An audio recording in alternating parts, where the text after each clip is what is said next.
O, gwynt braf, medda mam, wrth sefyll ar gychwyn y llwybr at yr hen oledu. Caid y sgarff yn well, neu trigio lanwyd di. O, lle braf di hwn, sbia glas ti'r môr yma.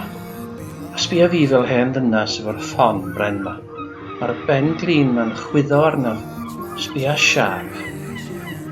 Aeth ymrawnd y wal fawr, a helpas mam dros y lle caregog anwastad, wrth afal yn ei braich.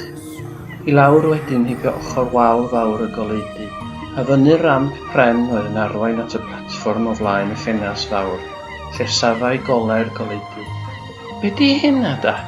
Ti'n gweld blyfancw? Drach fel porpoes i mi.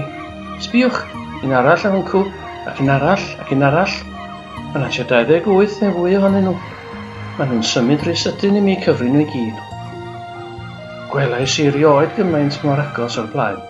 Sbia neis dyn nhw. Maen nhw'n cael hwyl neu rhywbeth yn y llanw. Tydyn nhw'n llawn bywyd.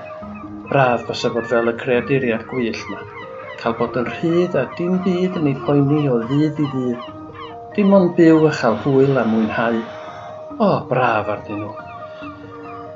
Mor braf oedd gweld mam yn edrach ar yr anifeiliaid gwyllt, a gwen yn lledaenu o glist i glist.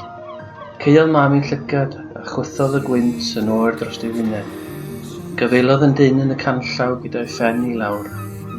Arhosodd fel hyn am dipyn.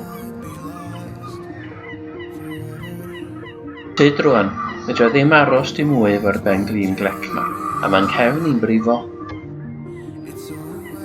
Aethom yn bwrpasol i lawr lôn y goledu, rhwng y ddwy wal, gyda'n golwg ar y car yn y pellter. Roedd haul yn dal i wenu ar y môr, ond tywyllwch oedd tu ôl i cefn i'r ddau ohonom, a teimlo'n ambell i ddiferyn yn taro fy nghot. Chwythodd y gwynt sgarff mam dros ei wyneb. Dyma fo'n dŵad, yr hen law yma eto. Gawn ni ein socian!